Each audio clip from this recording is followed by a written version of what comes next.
আসসালামু আলাইকুম। জানিয়ে দেব আন্তর্জাতিক অঙ্গনের সর্বশেষ সংবাদ। শুরুতেই শিরোনাম, পরে বিস্তারিত। পশ্চিম তীরে ইসরায়েলের সন্ত্রাস বিরোধী অভিযান শুরু, 9 ফিলিস্তিনি নিহত।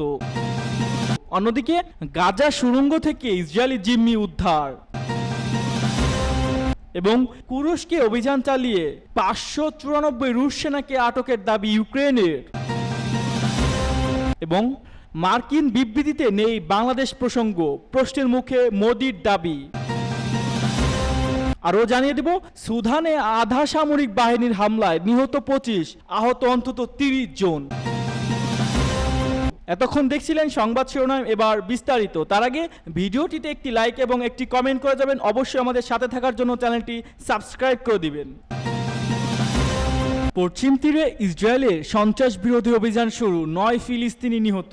দখলদারকৃত পশ্চিম তীরে উত্তরাঞ্চলে ইসরায়েলীয় বাহিনীর অভিযানে কমপক্ষে 9 ফিলিস্তিনি নিহত হয়েছেন। আজ বুধবার ফিলিস্তিনি স্বাস্থ্য কর্মকর্তারা এ তথ্য জানিয়েছে। গতকাল মঙ্গলবার মধ্যরাতে অন্তত 4টি শহরে একযোগে বড় ধরনের এই অভিযান শুরু করে ইসরায়েল।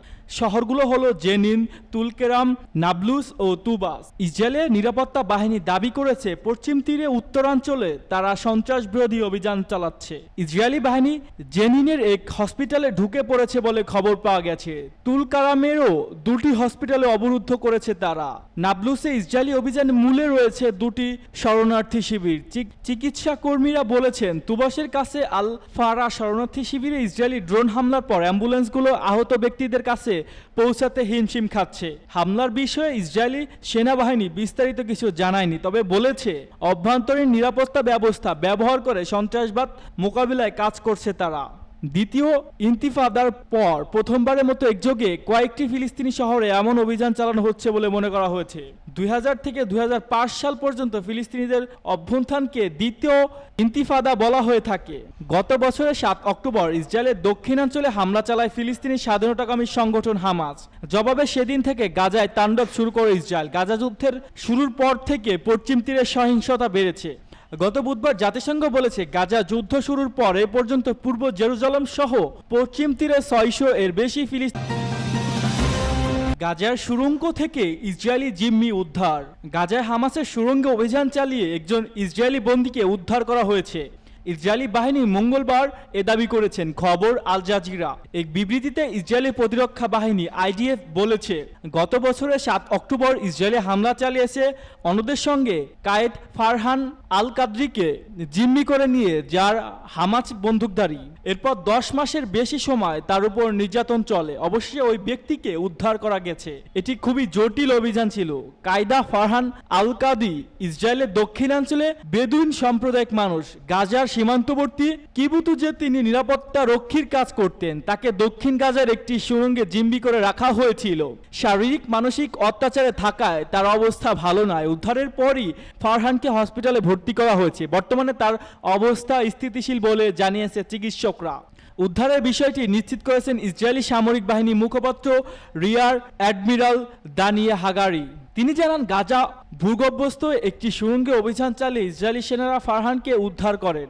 তবে অভিযানের বিষয়ে বিস্তারিত জানাননি তিনি। ইসরায়েলি এক সূত্র বলেছে, এতদিনে উদ্ধার অভিযানে অভিজ্ঞতা কাজে লাগিয়ে সুড়ঙ্গটিতে ঢুকতে নেতানিয়াহুরা সেনারা তারা সেখান থেকে শুধু ওই জিম্মিকে উদ্ধার করতে পেরেছে। গাজায় চলমান ইসরায়েলি হামলায় 40,000-এর বেশি ফিলিস্তিনি নিহত হয়েছে। বাসিন্দাদের 90% তাদের বাড়িঘর থেকে বাস্তুচ্যুত হয়েছে।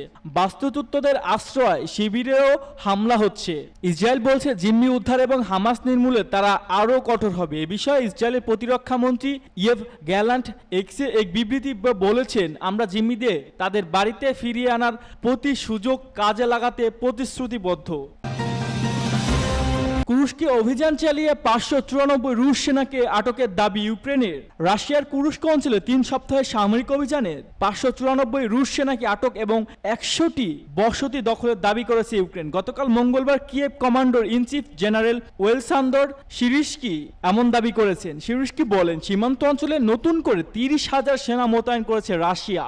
তারা পাল্টা হামলা চালাচ্ছে এবং ইউক্রেনীয় বাহিনীকে ঘিরে ফেলার পরিকল্পনা করছে। তবে রাশিয়া এমন প্রচেষ্টা প্রতিহত করা হচ্ছে বলে হুঁশিয়ারি করে তিনি। কিয়েভের এক সম্মেলনে সিরিস্কি স্বীকার করেছেন, কুরস্ক অঞ্চলে অভিযান চালানোর একটি লক্ষ্য হলো ইউক্রেনের পূর্বাঞ্চল থেকে রাশিয়ান সেনাগুলোকে সরানো।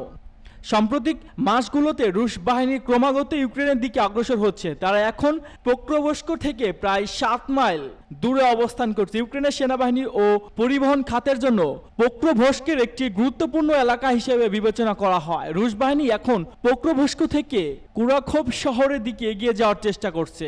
সিসকি বলেন, ইউক্রেন দখলদার দক্ষিণাঞ্চল থেকে কিছু সেনাকে সরিয়ে নেওয়া হয়েছে, অন্য জায়গা থেকে সেনা প্রত্যাহারের চেষ্টা করা হচ্ছে রাশিয়ার, তবে পোক্রোভস্কের তারা তাদের তৎপরতা বাড়াচ্ছে।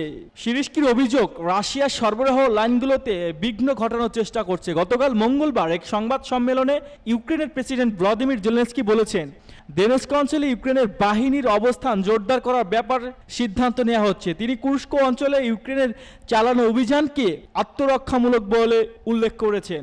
জেলেনস্কি দাবি করেন, রাশিয়া যেন নতুন করে আর ইউক্রেনের জমি দখল করতে না পারে তা নিশ্চিত করতে এমনটা করা হয়েছে। রাশিয়ার ভূখণ্ডকে নিজেদের অন্তর্ভুক্ত করার কোনো পরিকল্পনা ইউক্রেনের নেই। ইউক্রেনে রাশিয়া নতুন করে বড় ধরনের হামলা শুরু করার পর জেলেনস্কি এই মন্তব্য করেছেন। গতকাল মঙ্গলবার সকালে ক্রিভি হির শহরে একটি হোটেলে হামলা হয়, এতে 2 জন নিহত হয়েছে।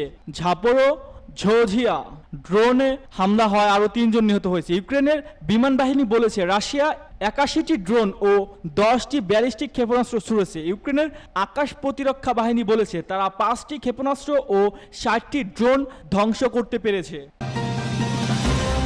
মার্কিন বিবৃতিতে নেই বাংলাদেশ প্রসঙ্গ, প্রশ্নের মুখে মোদির দাবি। গত সোমবার যুক্তরাষ্ট্রের প্রেসিডেন্ট জো বাইডেনের সঙ্গে ফোন আলাপের সময় ইউক্রেনের পাশাপাশি বাংলাদেশের প্রসঙ্গতেও আলোচনা এসেছে বলে দাবি করেছিলেন ভারতের প্রধানমন্ত্রী নরেন্দ্র মোদী। তবে হোয়াইট হাউসের আনুষ্ঠানিক বিবৃতিতে বাংলাদেশ নিয়ে একটি শব্দও দেখা যায়নি। এতে মোদির দাবি নিয়ে প্রশ্ন উঠেছে, তিনি কি তাহলে মিথ্যা বলেন? মোদির টুইট এবং ভারতীয় সংবাদ মাধ্যমের প্রতিবেদন থেকে জানা যায়, গত 26 আগস্ট বিভিন্ন ইস্যু নিয়ে টেলিফোনে আলোচনা করে জো বাইডেন ও নরেন্দ্র মোদী তাদের ফোন আলাপের বিষয়টি নিশ্চিত করে নিজের ভেরিফাইড এক্স হ্যান্ডেল থেকে একটি পোস্ট করেন ভারতের প্রধানমন্ত্রী। সেখানে তিনি লেখেন, আজ জো বাইডেনের সঙ্গে ফোনে কথা হয়েছে, ইউক্রেনের পরিস্থিতি সহ বিভিন্ন আঞ্চলিক ও আন্তর্জাতিক বিষয়ে আমাদের বিশদ মত বিনিময় হয়েছে। আমরা বাংলাদেশের পরিস্থিতি নিয়ে আলোচনা করেছি এবং দ্রুত স্বাভাবিক পরিস্থিতি পুনরুদ্ধার প্রয়োজনীয়তার উপর গুরুত্ব দিয়েছি।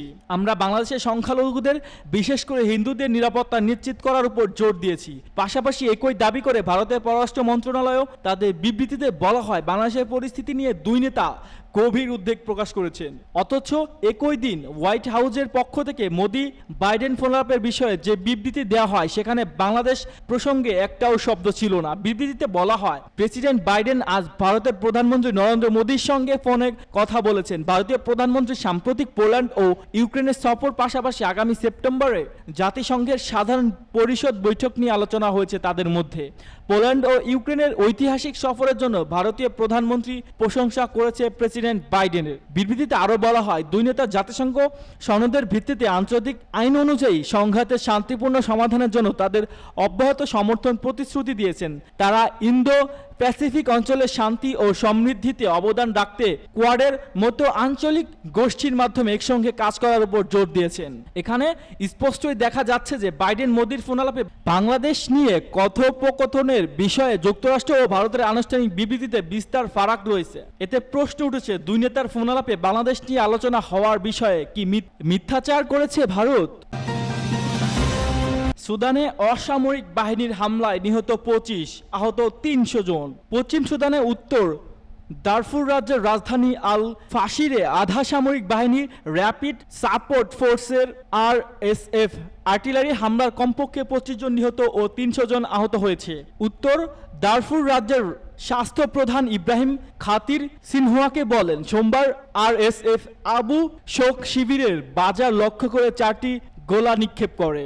আহতদের চিকিৎসার জন্য আবু শোক এলাকার স্বাস্থ্যকেন্দ্রে, সৌদি হাসপাতাল ও সেনাবাহিনী মেডিকেল কোর হসপিটালে ভর্তি করা হয়েছে। মঙ্গলবার আল ফাশিরের প্রতিরোধ কমিটি তাদের ফেসবুক পেজে এক বিবৃতিতে জানায়, RSF সোমবার আল ফাশিরের সাব সাহারান কলেজে বোমা বর্ষণ করেছে। এতে কলেজের প্রধান হল, পরীক্ষাগার, মর্গ এবং অন্যান্য ভবন ধ্বংস হয়ে গেছে। এই হামলা নিয়ে RSF এর পক্ষ থেকে এখনো কোনো মন্তব্য করা হয়নি। গত 10 মে থেকে আল ফাশিরে সুদানের সশস্ত্র বাহিনী SAF ও আরএসএফ এর মধ্যে ভয়াবহ সংঘাত চলছে। এর আগে গত বছরের 15 এপ্রিল থেকে সুদানে এসএএফ ও আরএসএফ এর মধ্যে মারাত্মক সংঘাত শুরু হয়, যে সংঘাতে এখন পর্যন্ত 16,650 জন প্রাণহানি হয়েছে। জাতিসংঘের সর্বশেষ তথ্য অনুযায়ী সুদানে আনুমানিক 10.7 মিলিয়ন মানুষ এখন দেশের ভেতরে বস্ত্রচ্যুত অবস্থায় আছে, আর প্রতিবেশী দেশগুলোতে আশ্রয় নিয়েছে প্রায়